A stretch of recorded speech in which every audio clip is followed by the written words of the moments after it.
बाळासाहेब ठाकरे नेहमी असं म्हणायचे की या देशाला हुकुमशाहीची गरज आहे. इंदिरा गांधींनी ज्या वेळेला आणीबाणी पुकारली आणि हुकुमशाही काय असतं हे दाखवून दिलं, त्यावेळेला बाळासाहेबांचं कौतुक याकरता केलं पाहिजे की बाकी सगळा देश हा इंदिरा गांधींची ही हुकुमशाही आहे असं म्हणून त्याला विरोध करत असताना बाळासाहेबांनी मात्र आणीबाणीला पाठिंबा दिला, इंदिरा गांधींच्या हुकुमशाहीला पाठिंबा दिला आणि एक प्रकारे त्यांनी असं दाखवून दिलं की मी जेन्युइनली हुकुमशाहीचा पुरस्कर्ता आहे. त्याच्याबद्दल त्यांच्यावर टीका झाली वगैरे सगळं मला माहिती, पण इंदिरा गांधींची सुद्धा लोकप्रियता जी होती ती त्यांच्या त्या दरारा हा चांगला शब्द, दहशत हा खरा शब्द त्याच्यात होती.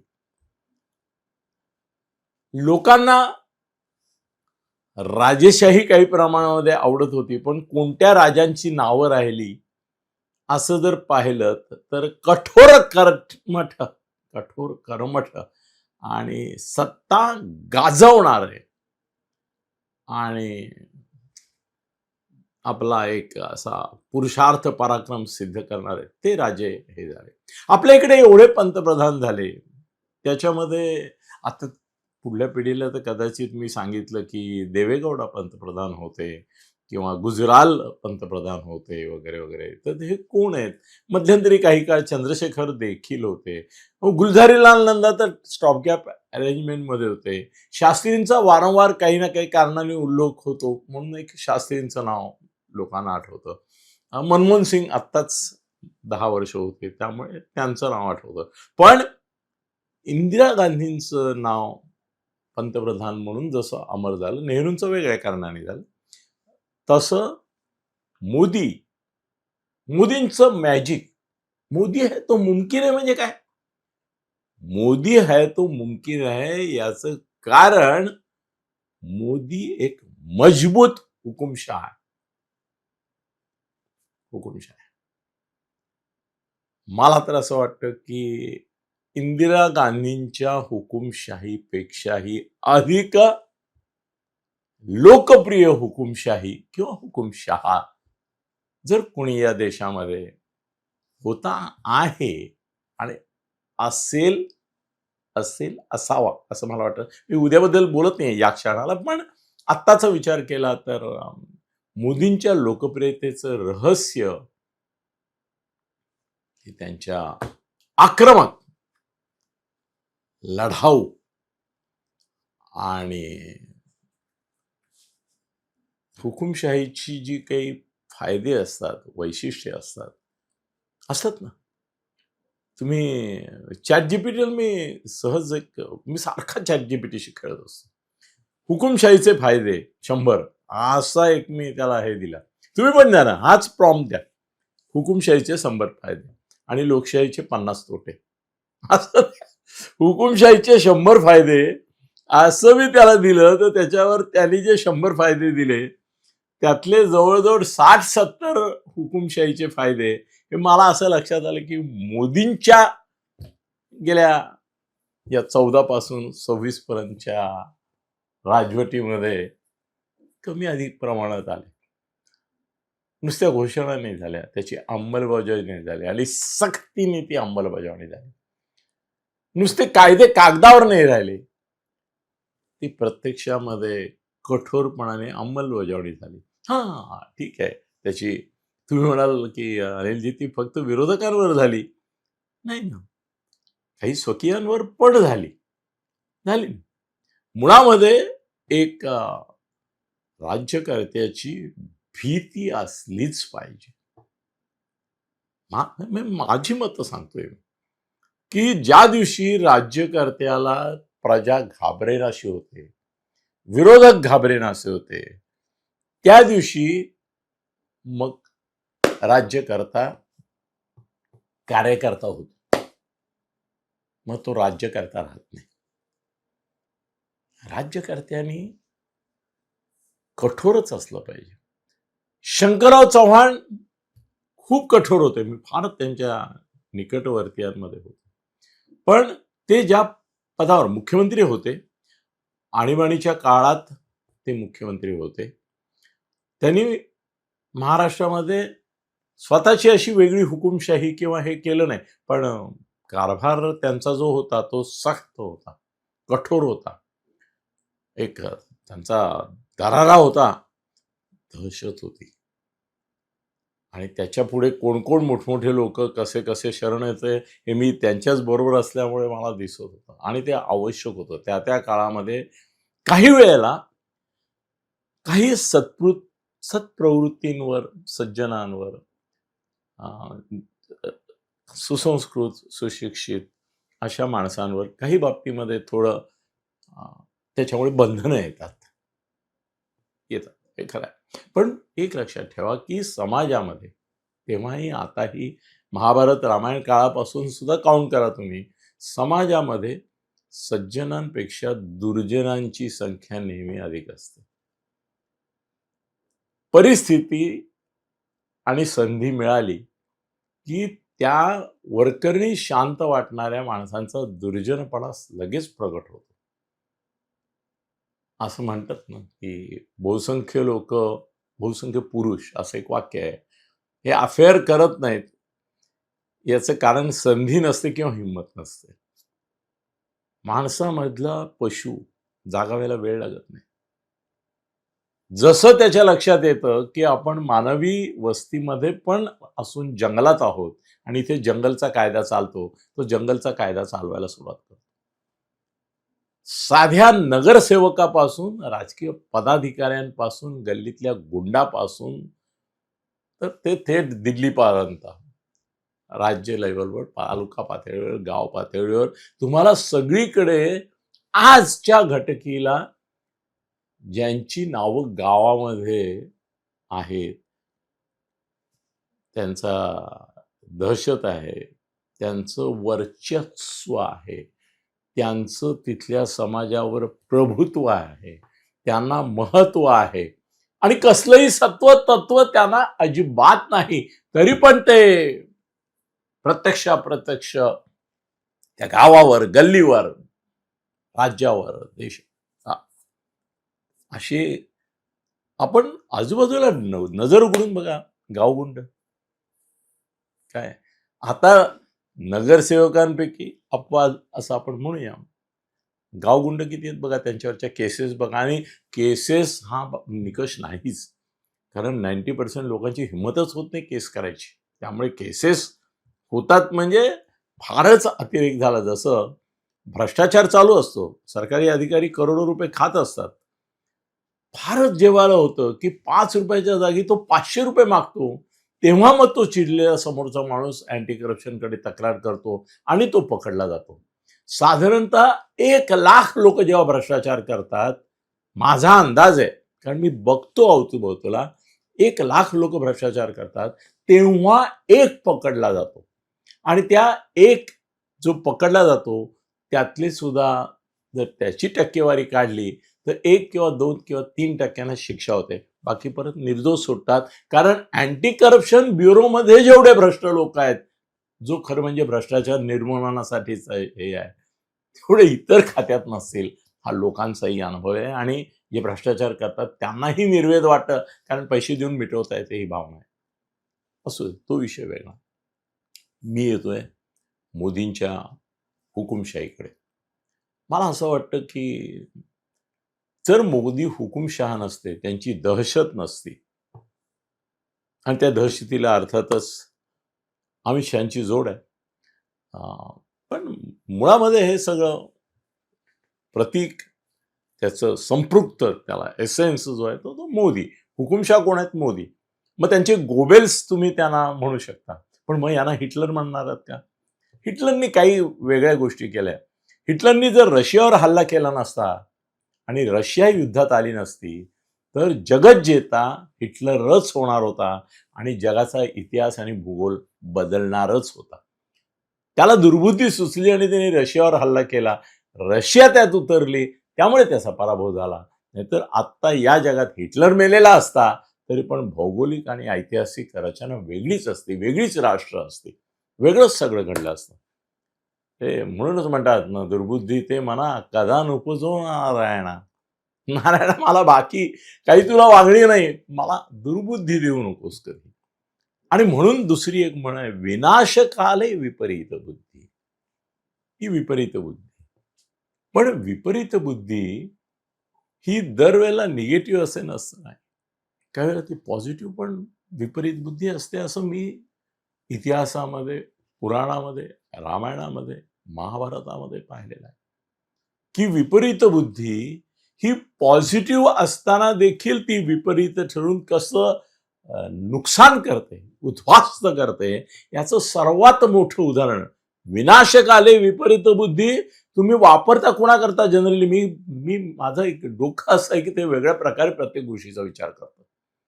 आपण वापरतो कोणाकरता? जनरली दुर्योधनाकरता वापरतो. विनाशकाले विपरीत बुद्धी. मी ते धर्मराजाकरता वापरतो, होय, युधिष्ठिराकरता वापरतो. त्याला विनाशकाले विपरीत बुद्धी झाली, म्हणून तो द्यूत खेळला, म्हणून त्यांनी द्रौपदी पणाला लावली, म्हणून त्यांनी सर्वस्व पणाला लावलं. हरल्यावर परत मिळालेलं असताना परत तो द्यूत खेळला. ही विपरीत बुद्धी नाही का? नाही आहे. विनाशकाले विपरीत बुद्धी. चांगुलपणाने वागायला गेला, पण ते विपरीत ठरलं. तुम्हाला अशी असंख्य अनेक आपल्या इतिहासामध्ये भारतावर जे परकीय, भारताने कधी दुसऱ्या देशांवर जाऊन हल्ले नाही केले, दुसरे देश बळकावले नाही. हिंदू धर्माचा प्रसार करायला कोणी कुठे गेलं नाही. हिंदू धर्मामध्ये धर्मप्रसाराची कल्पनाच नाहीये. जन्मजात धर्माचीच कल्पना आहे. ही शुद्धीकरणाची आणि दुसऱ्या धर्मात गेलेल्या माणसाला परत आणण्याची कल्पना देखील या हिंदू धर्माला पचवता पचवता अवघड झालेली आहे, अजूनही आहे. याचं कारण जात व्यवस्थेचा एक अडथळा आहे की तू हिंदू धर्मात आलास पण जातीत कुठल्या आला? मग तुझी पूर्वीची जी जात होती ती. मला माहिती आहे, भरकटतोय मी, येतोय मोदींच्या याच्याकडे. मला सांगा, तुम्ही 371 कलाम झालं असतं का हो कॅन्सल? तर मोदी या हुकुमशाहीचं प्रतीक नसते तर. किंबहुना जेवढे जेवढे गोष्टी या देशामध्ये आता समान नागरी कायदा होतोय, मतदार याद्यांचं शुद्धीकरण होत आहे, परकीय घुसखोरांच्या विरुद्ध कारवाया होत आहेत, आपल्या सीमा अधिक सुरक्षित होत आहेत, पाकिस्तानला जबर धक्के बसले. नाही, मी परदेशात सोडून काय, या देशामधल्या सुद्धा विरोधकांच्या संदर्भामध्ये त्यांचा जो एक शहरी ग्रामीण नक्षलवाद कोणी मोडून काढला. जर अमित शहानी आधीच्या सरकारांप्रमाणे भूमिका घेतली असती आणि दहशतवादाला दहशतवाद हेच उत्तर आहे असं न बोलता दहशतवाद केला नसता, तर आज तुम्हाला देशातला नक्षलवाद खतम झालेला दिसला असता का? दिसला असता? केलाय, ऑलमोस्ट खतम केलाय. त्यांनी सांगितलंच होतं की या तारखेच्या आत मी खतम करेन. ऑलमोस्ट खतम केला. या देशातला नक्षलवाद खतम झाला नसता. आणि आजही खरं म्हणजे आता अपेक्षा अशी होती मोदींकडून, शहांकडून, की ग्रामीण भागातला 33 जिल्हे असे होते की जिथे नक्षलवादीच राज्य करत होते. अधिकृत सरकार नव्हतंच, पॅरलल समांतर सरकारच होतं नक्षलवाद्यांचं. दहशतवाद्यांची सुद्धा काही ठिकाणी पॉकेट्स होते, मोडून काढले. दहशतवादाला दहशतवाद उत्तर आहे, जशाच तसे आहे, असं करावंच लागतं. पण ते करण्यासाठी एक प्रकारची आक्रमक वृत्ती नुसती चालत नाही, थोडी दहशत लागते. मला काय वाटतं, बंगालमध्ये जी क्रांती झाली, ममता गेली, ती जर मोदी आणि शहांनी त्यांचा हुकुमशाही बाणा कणा पणा दाखवला नसता तर ममताचा पराभव झाला असता. तिच्या दहशतीला दहशतीचं उत्तर दिलं, तिच्या हुकुमशाहीला अधिक जबर कठोर कर्मठ अशा हुकुमशाहीचं उत्तर दिलं, म्हणून ममताचा पराभव झाला आणि बंगाल पश्चिमचं बांगलादेशात रूपांतर होण्याचं टळलं. देशाचं विभाजन होऊ शकतं. राहुल गांधी झाला तर तो या देशाचा गॉर्बाचोव होणार आणि या देशाचे तो तुकडे करणार. आपण त्याला करूया नको, त्यामुळे ती भीती नाही. पण हा देश एकसंध आहे आणि एकसंध राहील. त्याच्यासाठी ज्या प्रकारचं एक हुकुमशाही दहशत पाहिजे, अराजक अराजक अराजक अराजक इथल्या विरोधी पक्षांना आज अराजक मानायचं. मला आता खरं म्हणजे अस्वस्थता आहे, जी तुमच्यापैकी खूप लोकांमध्ये आहे. म्हणजे जे भाजपचे सदस्य आहेत किंवा भाजप परिवारातले आहेत किंवा संघ परिवारातले आहेत, त्यांना मोदी माघार तर घेत नाहीयेत, शरणागती तर पत्करत नाहीयेत. त्यांची जी हुकुमशाही आहे, जी त्यांचं सामर्थ्य आहे,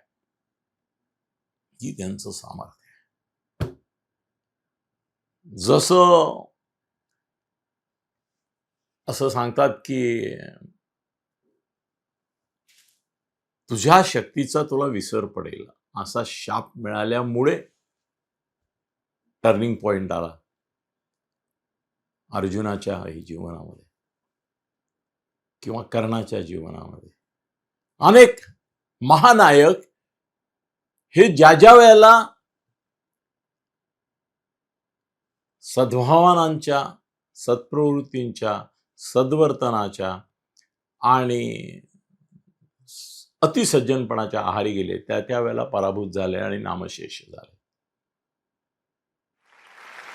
रामायण महाभारताच्या मध्ये तुम्हाला हेच निष्कर्ष काढावे लागतील. मोदींची हुकुमशाही लोकांना आवडते, म्हणूनच त्यांना मनमोहन सिंगांच्या लोकशाहीला कंटाळलेल्या लोकांनी 14 साली मोदींच्या हुकुमशाहीला निर्विवाद कौल दिला. 19ला पुन्हा कौल दिला, कारण 14 ते 19 दरम्यान त्यांची जी हुकुमशाही होती, जी लोकशाहीच्या माध्यमातून हुकुमशाही होती, लोकशाही चौकटीतली ती हुकुमशाही होतीच आणि असायलाच हवी होती असं मला वाटतं. तर त्यामुळे 19ला परत मिळालं. मला असं वाटतं की 19 ते 24 या काळामध्ये मोदींनी 14 ते 19 आणि 19 ते 24 या काळामध्ये जे काही बदल स्वतःमध्ये घडून आणले आणि थोडंसं वेगळ्या प्रकारचं राजकारण, समाजकारण, संस्कृतीकरण, सगळ्याच गोष्टींमध्ये थोडी एक वेगळी पद्धत आणली आणि विकास कामांना भर देत असताना काही ठिकाणी जिथे विध्वंस करणं आवश्यक होतं तिथे विध्वंस नाही केला, धडे नाही शिकवले, दहशत नाही निर्माण केली, कारवाया नाही केल्या, कट कारस्थानं, षडयंत्र उधळून नाही लावली, सहनशक्ती दाखवली. सहनशक्ती दाखवणारे, सहन करणारे मोदी या देशाला नको आहेत. सहन न करणारे, धडा शिकवणारे असे मोदी हवे. आज आदित्यनाथ यांनी जर फडणवीसांच्या भूमिकेमध्ये जाऊन काम करायला सुरुवात केली किंवा इतर राज्यांचे भाजपचे जे मुख्यमंत्री आहेत त्या पद्धतीने काम करायला सुरुवात केली, तर आदित्यनाथ हे आज जेवढे लोकप्रिय आहेत तेवढे अप्रिय होतील. कारण आदित्यनाथांचा भूमिका ही परशुरामाची भूमिका लोकांनी गृहीत धरलेली आहे. परशुरामाने दुसऱ्या भूमिकेत नाही जायचं. अवतार आणि अवतार कार्य त्याचं काय, त्या अवताराच्याच भूमिकेत राहिलं पाहिजे. ज्या ज्या क्षणी तो अवतार कार्याच्या त्या विशिष्ट भूमिकेतून बाहेर पडतो, त्या क्षणी तो किती मोठा अगदी भगवंताचा अवतार असला तरी पराभूत होताना आपण पाहिलेला आहे. रामासारख्या पुरुषार्थी पराक्रमी माणसाची ज्यांनी पुढे रावणाचा पराभव केला, त्याची बायको पळवली जाते, तिचं अपहरण होतं, हरण होतं. विचार करा तुम्ही. याचं कारण त्या क्षणाला तो रावणाचा वध करणारा जो राम होता, तो त्या क्षणाला नव्हता. पांडवांच्या बाबतीत पण हे घडलं. छत्रपती शिवाजी महाराजांचं शौर्य, धैर्य हे आजही आपण वंदनीय मानतो, अनुकरणीय मानतो, कारण त्यांचं युद्ध कधी संपलं नाही, त्यांची लढाई कधी थांबली नाही. किल्ले दिले, तडजोड केली, ती गनिमी काव्याचा भाग होता. हा, मोदी जर गनिमी काव्याने काही करत असतील तर आमचं त्यांना समर्थन आहे. आता ते जे काय करतायत, आता जे वाटतंय की नमतं घेतायत, पडतं घेतायत, झुकतं घेतायत, वागतं घेतायत, हा जर त्यांचा गनिमी कावा असेल आणि त्यांचे काही समर्थक म्हणतात त्याप्रमाणे जसा झडप घालण्यापूर्वी चित्ता 2 पावलं मागे येतो आणि मग झडप घालतो, तसं हे 2 पावलं मागे येणं असेल आणि परत आणखीन जबरदस्त, याच्यापेक्षा पूर्वी काहीच नाही एवढे कठोर कर्मठ आणि अधिक आक्रमक असे जर मोदी पुढे येणार असतील तर या तात्पुरत्या माघारीचं देखील आम्ही स्वीकारायला तयार आहोत. मोदींनी मोदीच असलं पाहिजे आणि त्यांची लोकशाही मार्गातून असलेली हुकुमशाही ही या देशाची गरज आहे. कारण इतका बेशिस्त, इतका अराजक, पटकन आता बघा तुम्ही आदेश काढला दबावाखाली, केसेस मागे, आणि तुम्हीच सांगताय आता की जे काही लोक तिथे विद्यार्थी म्हणून आले होते त्यातले जवळजवळ 2,500-3,000 2800 काहीतरी लोक असे आहेत की ज्यांच्यावर खून, बलात्कार असे आरोप आहेत. आज आता अमित शहाचं भाषण होईल त्यात ते सांगतील कोणाकोणावर किती काय आरोप आहेत. सरसकट तुम्ही खटले मागे घेतले. ज्यांनी अर्वाच्य शिवाय दिल्या, त्याने अर्वाच्य शिव्या दिल्या की ज्या शिव्या नाही, अशा शिव्या देणाऱ्यांना माफी नाही. अशा शिव्या, अहो साध्या कोणीतरी काही एखाद्या मित्रांच्या याच्यामध्ये देखील कोणी एकमेकाला जर आई वडील ह्याच्यावरून शिवी दिली किंवा अवयवावरून शिवी दिली किंवा नातेसंबंधावरून शिवी दिली तर मर्डर झालेले पाहिलेत आपण. आणि तुम्ही राष्ट्राच्या पंतप्रधानांबद्दल काय काय बोललायत. मुलंही बोललेत, मुलीही बोललेत. मला तर असं वाटतं की या सगळ्यांचे व्हिडिओ अवेलेबल आहेत. सरकारने हे सगळे व्हिडिओ जपून ठेवावेत, याचे प्रोफाईल्स तयार करावेत आणि हे प्रोफाईल्स त्यांच्या आधीचे पण काय काय कारनामे आहेत त्याच्यासकट स्वतः बाजूला राहून लोकांच्या माध्यमातून, मीडिया सेल्स आहेत त्यांच्याकडे, छुपे सेल्स पण आहेत, त्यांच्या माध्यमातून सगळीकडे पोचवावे. शेम देम, त्यांना शरम वाटली पाहिजे, लाज वाटली पाहिजे. समाजाचा, सामाजिक एक प्रकारचा बहिष्कार त्यांच्यावर पडला पाहिजे. आजच मला एकाने सांगितलं की या मुली या पद्धतीने बोलणाऱ्या, वागणाऱ्या, हातवारे करणाऱ्या, अंगविक्षेप करणाऱ्या उद्या कुणाची तरी सून म्हणून जातील, आई होतील, काय प्रकारच्या असतील या, ह्यांच्याशी लग्न हेच करतील. मी म्हणलं नाही, तू लग्नाची काळजी करू नको, कारण याच प्रकारचे जे झेनजीववाले आहेत ते दोन्ही मिळून झिनझिन झिनझिन एकत्र करू शकतील. ही ड्रग ओढेल, शिवीगाळ करेल, तो आणखीन काहीतरी वेडेवेकडे वेडाचार करेल. त्यांचं जमेल चांगलं, काय त्यांना नवरे मिळणार नाही तसं काही समजू नका. बाकीच्यांनी सावध राहा, तो भाग वेगळा, व्हॉट एव्हर इट इज. पण मोदींची हुकुमशाही ही विकास आणि म्हणजे एक रचनात्मक संघर्ष असा शब्द बाबा आमटे नेहमी वापरायचे. मला असं वाटतं की रचनात्मक संघर्ष तशी लोकशाहीतली हुकुमशाहीचं प्रतीक मोदी होते. आता त्यांनी अगदी गनिमी कावा म्हणून जर हे केलं असेल ना तरच त्यांना क्षम्य आहे. हे ठीक आहे, एक 4-8 दिवस 15 दिवस तुम्ही काढून घ्या, पण लक्षात ठेवा तुम्ही विद्यार्थ्यांना माफ केलं. आज भोपाळला मुख्यमंत्र्याच्या बाहेर शेतकरी जमलेत, आणखीन ही पार्टी ती पार्टी. आता असे कॉक्रोच सारखे जेवढे प्राणी आणि झुरळापासून, पालीपासून किडे जेवढे आहेत तेवढ्या पार्ट्या निघणार गावोगावी. तुम्ही आता दाखवून दिलं की आम्ही खटले मागे घेतो. कोण घाबरणार आहे त्या निदर्शनं करायला, गाड्या जाळायला कोण घाबरणार आहे. पोलिसांची दहशत गेली. पोलिसांना तुम्ही नपुसक बनवताय. या देशातल्या शक्तीला नपुसक नका बनवू. मोदी राहा. तुमची हुकुमशाहीच आम्हाला हवी आहे. लोकशाहीच्या चौकटीतली हुकुमशाही. लोकशाहीच्या चौकटीत. तुम्ही म्हणाल लोकशाहीच्या चौकटीत हुकुमशाही असू शकते का? असते. आत्ता लोकशाहीचं प्रतीक जिथे मानतो त्या अमेरिकेमध्ये जे काय आहे ती लोकशाहीमधली हुकुमशाहीच आहे की नाही? ट्रम्पची मला सांगा. कितीतरी राष्ट्रांची उदाहरणं मी दाखवू शकतो. कितीतरी, किंबहुना 90% राष्ट्रांमध्ये जिथे लोकशाही आहे तिथे लोकशाहीच्या चौकटीत हुकुमशाही तुम्हाला दाखवून देऊ शकतो.